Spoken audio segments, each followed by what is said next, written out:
A German soldier outside the town of Bastogne wrote home to his wife in December 1944 and told her the snow would soon turn red with American blood, that victory had never been closer. And a week later, the surrounded, starving, frozen Americans he was describing had not moved an inch. This video covers the siege of Bastogne in World War II, the moment the 101st Airborne Division was cut off, outnumbered 5-1, freezing, and nearly out of ammunition, and was handed a written demand to surrender or be annihilated.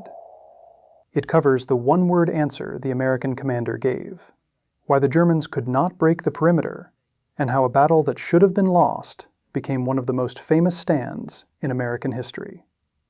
Stay until the end, because the reason the Germans failed to take Bastogne was not American firepower or numbers. They had neither. It was something else entirely. When the German Ardennes offensive smashed through American lines on December 16, 1944, the Allied command needed someone to hold the critical road junction town of Bastogne. They reached for the 101st Airborne Division. The problem was that the 101st was resting in France after brutal fighting in the Netherlands during Operation Market Garden. They needed time, supplies, and winter gear. They got about a day's notice. According to U.S. Army records, they were trucked toward Bastogne, reaching the town on December 19th. Most had no winter clothing as temperatures dropped below freezing. Many had not eaten a proper meal in days. As they drove toward the fighting, they passed American units streaming back the other way, men who had been overrun, who shouted that the Germans had tanks, that the SS was coming, that it was over. The paratroopers kept driving toward the guns. By December 21st, the Germans had completely encircled Bastogne. Inside the perimeter were roughly 14,000 to 15,000 men. The 101st Airborne, the all-black 969th Field Artillery Battalion, and Combat Command B of the 10th Armored Division. The conditions were brutal. According to Wikipedia's account of the battle, most of the medical supplies and medical personnel had been captured when the Germans overran the division's field hospital. Food was scarce, and by December 22nd, artillery ammunition was so low it was rationed to just 10 rounds per gun per day. The temperature kept dropping. Wounded men who lay still too long in the cold were dying of exposure as surely as from their wounds.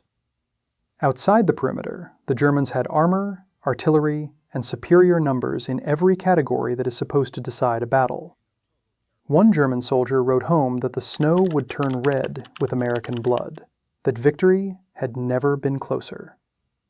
On December 22nd, 4 German soldiers under a white flag approached the American lines. They carried a typed surrender ultimatum. According to the U.S. Army's own account, it read that there was only one way to save the encircled American troops from total annihilation: the honorable surrender of the town, and gave 2 hours to think it over. The note reached the acting American commander, Brigadier General Anthony McAuliffe. When he was told the Germans wanted him to surrender, he laughed and said, "Aw, nuts." Then he sat down to write a formal reply, and admitted he did not know what to put. One of his officers, Lieutenant Colonel Harry Kennard, said his first reaction would be hard to beat. The staff applauded. So the official written reply the Americans sent back to the German commander read, in its entirety, "To the German commander, nuts, the American commander." The German officers were genuinely confused. They asked what it meant. Colonel Joseph Harper, who delivered it, told them that in plain English it meant, "Go to hell." The Germans went back, and the assaults began. These were not probing attacks. They were full-scale assaults with armor and infantry, designed to crack the line and force a collapse. The Germans drove tanks straight at the American positions, expecting the paratroopers in their frozen foxholes to break. They did not break. Part of the reason was the men, but part was timing and supply. According to Wikipedia and the National Archives, the weather finally cleared on December 23rd, and over the next several days, Allied aircraft dropped supplies, mostly desperately needed ammunition, into the perimeter, and ground attack planes hammered the German forces that had been moving freely under cover of the overcast skies. After the American refusal to surrender, the German Luftwaffe also launched a 4-night bombing campaign against the town itself. On Christmas Day, the Germans launched a major coordinated assault that briefly broke into the western edge of the perimeter near the village of Champs before being stopped in close fighting. The line held. The relief came from the south. When the offensive began, General George Patton had pulled off one of the most remarkable maneuvers of the war, turning his Third Army 90 degrees north in winter to drive toward Bastogne.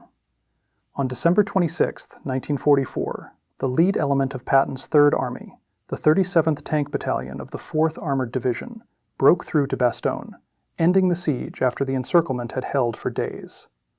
The 101st had refused to yield the town through everything the Germans threw at it. In his Christmas Eve message to his men, McAuliffe summed it up plainly. They were cold, they were not home, but the proud Eagle Division and its comrades had stopped cold everything that had been thrown at them, and that was the worthy Christmas present they were giving their country.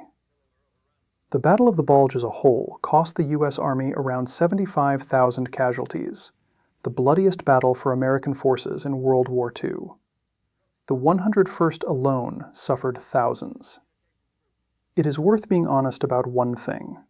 Many versions of this story circulating online quote named SS officers word for word, describing the Americans as men who had decided not to die.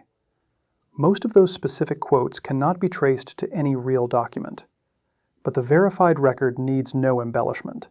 A real German soldier really did write that the snow would turn red with American blood. The German commander, General Heinrich von Luttwitz, really did send a written demand promising annihilation.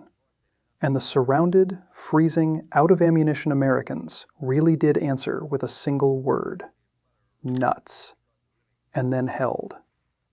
The Germans came to Bastogne believing they were fighting a pampered, second-rate army that would fold when the cold came and the ammunition ran out. What they found instead was 15,000 men who had decided, individually and together, that this was the place they were going to hold, and no amount of armor, artillery, or cold was going to change that decision.